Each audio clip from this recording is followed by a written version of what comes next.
This podcast is all about real conversations from Mildura's first Sexual Health Expo, Let's Talk About It. Hearing straight from students and professionals about respect, consent, identity and boundaries. Before we dive in, I want to take a moment to acknowledge the traditional custodians of the land that we're on, the Laji Laji, Nyeri Nyeri, Wurgai and Jintate people of the Mildura Valley, and the Bikini people across the river. I pay my respects to elders past, present and emerging, and extend that respect to all Aboriginal and Torres Strait Islander peoples tuning in. I'm Jack, I work in health promotion and run YZ, and for me, this podcast is about giving young people and the community a chance to share what really matters. This is Let's Talk About It. Joining me in this episode is Jordan, a school nurse here in Mildura who's jumped straight into the world of health promotion after years in emergency nursing. At just 26, she's got such a strong passion for making sure young people get the conversations and education that she never had at school. Maybe we could start with who you are, what you do, and a little bit about why you're here today. Okay, my name is Jordan. I'm a secondary school nurse between two local schools here in Mildura. I also work part-time in the emergency department at the hospital. So I've been working 5-6 years in emergency nursing, but took up school nursing last year and I've loved it as a little different way to still help people, but in a different way. In that transition from emergency nursing into more of sexual health, drugs and alcohol nursing, the whole gamut that comes in health promotion, was there anything in particular you had as an interest area when you were upskilling? Probably the sexual health side as well. Being only 26 myself, I kind of wish that this kind of thing was around when I was in high school, because it definitely wasn't, and I think it could have changed a lot of people's experiences growing up. And yeah, like there just wasn't, when I was in high school, there wasn't really any of these sexual health chats and conversations that alerted people to what can happen. What was the sex ed that you remember, Jordan? Honestly, when I was in grade 6, I reckon that was the last time I remember doing sex ed. I don't really remember doing it in high school. And that was doing the whole condom on the banana in grade 6. Yeah, high school, I went to a Catholic high school, so maybe that was a reason why they didn't do sexual health education, but... Was that at a rural school, regional school, or was it metro? It was metro. I'm from Adelaide. Ah, there you go. From your perspective, what does a respectful relationship look like for young people today versus what it did for when we were in school? I'm 29 myself, so I definitely feel like it could be different, but what do you think your view is? I think today there's a lot more conversation around it and there's a lot more awareness that there is the ability to say no, and asking for consent is an absolute must, rather than I feel like back then it wasn't. And funnily enough, I'm actually watching Puberty Blues at the moment as a TV show.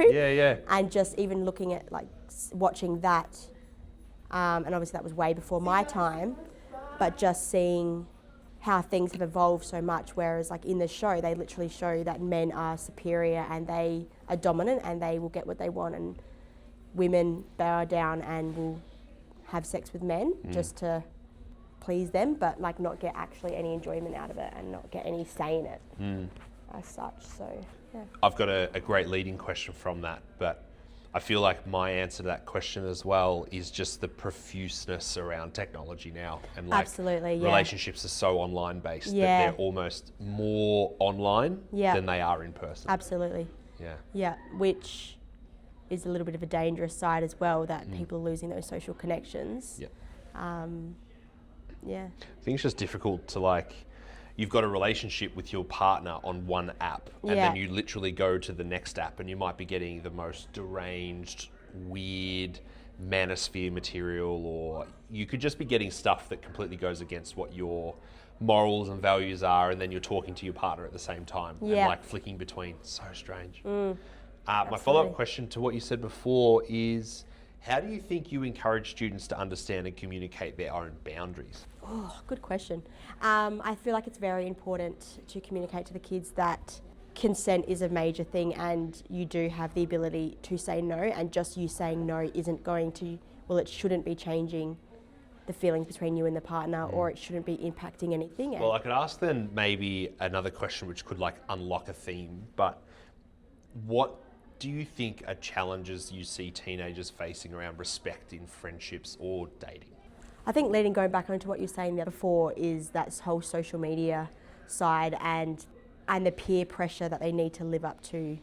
I don't know, like what their friends are doing and everything is so much more public and online, and you know they can communicate through saying, I've done this now with my boyfriend, so right, I need to now do that as well. And it being like, well, you've done that, so now I feel like I have to as well. Yep. So it being that more online, that it's getting spread a lot quicker than what it usually used to do. Yeah.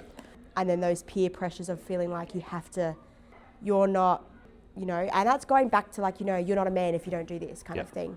You know, you have to be at the same point in life as what your peers are. Yeah. And that's not true. Yeah. You don't have to be at all. And everyone has different timelines and things like that they can discover on their own. Yeah, I actually had a student a few weeks ago and was concerned that he was no longer getting an erection for his girlfriend. Yeah. And when they were wanting to have sexual intercourse, and we had a big chat about it, and it ended up coming down to the fact of his mind was probably and his body was telling him that he actually wasn't ready. Yeah. And just because his friends around him was doing it doesn't mean that he was ready to do it. And he agreed. When we eventually got it down, because he would build himself up into this complete state of being anxious and like worried about how he's going to perform and what he's going to do, and is she going to like me, and will she like this, blah, blah, blah, blah.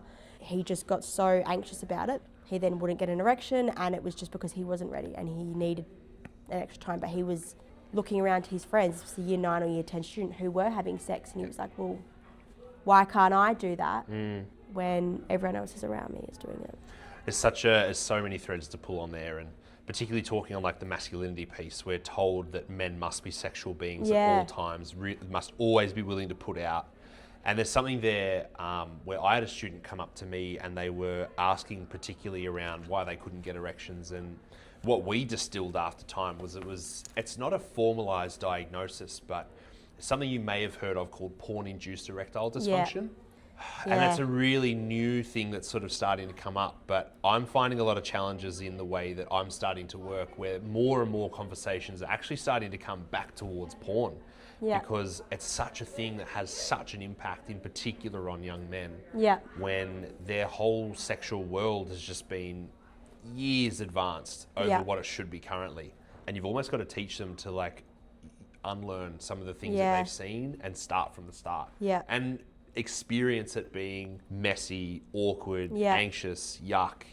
But then you've also got to feel like, how can you do it in a way that's not performative? How can you do it in a way that feels good for you, for your partner? And just rediscovering the basics. You know. And they would almost see that as, you know, they've watched all of this porn and they've seen how it's done in that particular way, and then when they have their own experience and it doesn't live up to that, they would then be like, well, why is not the same as what I've seen all those times? And this being the professional podcast episode, this professionally leads to the next question, which I've arranged, which is, how do you think ideas of masculinity or gender expectations more broadly actually show up in work with young people? I feel like that just kind of goes back in the olden days, where masculinity was kind of seen as, you're the man of the house, you need to do this, you need to provide for your family, and you can't show your emotions, and you can't be a normal human being. You have to, there was all these expectations, and I feel like over time there has been a decrease in that, and boys are, you know, stepping back and going, no, like I actually am allowed to have feelings, I'm allowed to not be so masculine. Showing up in the workplace, that's tough. I feel like, because I've always worked in a female orientated environment, being a nurse, especially in the hospital as well, that there hasn't been any masculinity that I've come across. So that's tough. I'd reflect something there, which is, I think, ways in which masculinity affected my work, and I'm also a nurse working in a paediatric setting, is women's expectations of me as a man. Yeah. Where, I guess specifically for the clinical context, if there was a patient that needed to be lifted or hoisted Absolutely. or moved, Yeah. Jack was on call. Yeah. If there was a patient that flooded the bed, Jack was always the Yeah. one. But there was also an expectation that in the more tender moments of nursing, such as with birth, with death, with hardship, It was always the women. it was always Yeah. the women. And for me, masculinity and femininity sit within me in different realms where I definitely adhere to parts of the man box where I love cars, I love the footy, love drinking beer, Yeah. but also I'm very caring. And Yeah. I view masculinity as a place where I'm actually able to access different parts of me that are not stereotypically the manly thing, but I'm a diehard man and Yeah. also I'm a nurse. Yeah. So that's something that's come up for me in my work and something I find in the work of in sexual health and relational health with young people is, I guess, actually acting as a role model that they could see, oh, this guy is in the man box and he is this man, but he can step out of it, Yeah. you know, and Yeah. he has the ability to do other things. I'm not just a prescriptive man, I'm something else. Yeah. What advice would you give to young men about showing care and respect in relationships in under 1 minute? I think I would start off with saying that it doesn't make you, what's the word? I'm just going to say a bit of a bad word, but like it doesn't make you a pussy for caring. Yep. Like you caring for someone doesn't make you any more less of a man. It actually makes you more of a man that you're able to step up and show up that you care about other people. Yep. I feel like I've been extremely lucky that I've had pretty good male role models around me between my dad, my grandpa, and my fiance as well, who are very good at leaning into their femininity side and showing care and that they can cry and that their emotions are okay. So I feel like I would encourage boys initially to lean into that, like just lean into your emotions, and it's okay to be upset, it's okay to cry, and it's okay to reach out for help because it's not going to make you any less of a man. Those masculinity stereotypes are so back in the 50s. We need to get out of it. You literally did that in 1 minute. Well done. Wow, there's something there for me too that I think about with advice to young men, and it's caring for other people doesn't equal weakness. No, you know, I think it actually absolutely. equals strength. Yeah. For me, there's something there when I work with young people, and it's quite specific on actually caring doesn't equal weakness. No. When I'm thinking about someone who doesn't care about other people, that's actually like a real vulnerability, Yeah. and that's a chink in their armor because Yeah. that's something that can be exploited over time where they don't care for other people, they can't care for themselves. Yeah. I think that the thing that takes strength is caring for other people. I think the thing that takes courage is showing emotion and like actually embodying something a little bit more than just I'm tough, I'm strong. Yeah. That to me isn't the full range of masculinity. No. Yeah. And that's not going to get you anywhere. Yeah. Absolutely. What do you think we as adults often misunderstand about teenagers and their relationships? How hard it is for them. Yeah.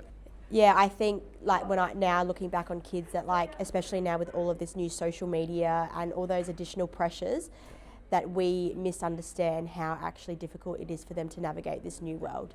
Whereas when I was growing up, the hardest thing in the world was, you know, coming in at 6 p.m. at night because, you know, the street lights went on and I had to come in. Yeah. And that was the last time I could speak to my friends. Whereas now it's just constant. Yeah. And they can never escape life.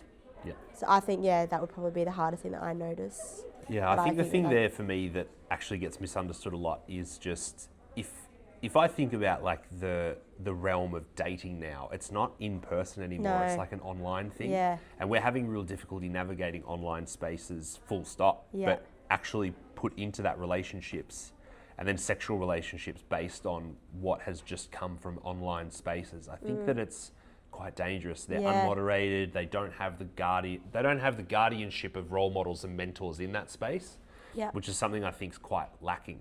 I think that's my biggest challenge. And the second challenge I think that also comes up for me in that space is if we have young people who their whole dating experience is literally on an app where they swipe through someone they don't like, they might find it really difficult to actually have a long-term engaging relationship with their partner because they don't have the skills they've worked on in their teenage years or later on through their early 20s, mid-20s, where they actually work on a relationship. Because those are skills that are important to foster early. And I think as a teenager, that's something that really gets overlooked, but I think the challenge there is once they go into young adulthood, that's just missing. You know? Yeah, absolutely. Jordan, my final question for you is, if you could give one piece of advice to students about navigating relationships safely and positively, what would it be? Oh, goodness. Okay. Be kind to yourself. You're not going to get it right the first time. Just really lean into that. It's okay to things to be awkward and things to be messy, and you're not going to get it right the first time, and that's okay. So just really lean into that. It's okay for things not to go the right way. Talk to your friends, talk to your family, ask them for advice. It's not uncool or less of you to be a man to actually ask. Yeah, I think there's something there that we need to lead with curiosity and Yeah. an open heart, you know? Yeah. Yeah. Jordan, thanks for joining us. Thank you for having me. Thanks for listening to Let's Talk About It, recorded at Mildura's first Sexual Health Expo. If you'd like more information or support, head to the Sunraysia Community Health Services website at www.schs.com.au. Call them on 03 5022 5444 or get in touch with your local community health centre.